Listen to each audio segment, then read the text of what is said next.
అందరికీ నమస్తే. ఇడ్లీలు ఎప్పుడు చేసినా సాఫ్ట్గా రావాలి అంటే ఈ టిప్పును ఫాలో అవ్వండి. ఒక గ్లాస్ పప్పు తీసుకొని 2-3 సార్లు కడిగి 4-5 గంటలు నానబెట్టుకోండి.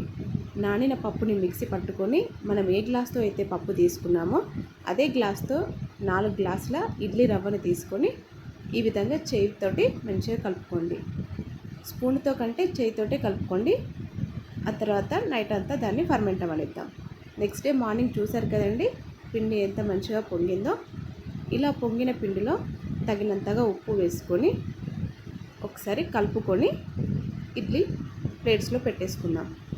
నేను వంట సోడా వేయలేదండి, ఒకసారి చూడండి. వంట సోడా లేకుండానే చాలా సాఫ్ట్గా వస్తాయి. ఇడ్లీ గిన్నెలో వాటర్ వేసుకొని వేడి చేసుకుంటున్నాను. ఇడ్లీ ప్లేట్స్ని దాంట్లో పెట్టేసుకొని ఉడకనిద్దాం. చూద్దామండి ఉడికిన ఇడ్లీలు ఎలా వచ్చాయో చూద్దాం.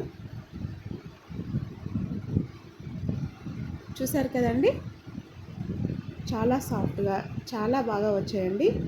ప్లేట్ నుండి వెంటనే కాకుండా ఒక 2-3 మినిట్స్ ఆగి తీయండి. ప్లేట్కి ఏం లేకుండా క్లీన్గా వచ్చేస్తుంది. మీకు కనుక ఈ వీడియో నచ్చినట్లయితే మన ఛానల్ని లైక్ చేయండి, షేర్ చేయండి, సబ్స్క్రైబ్ చేసుకోండి.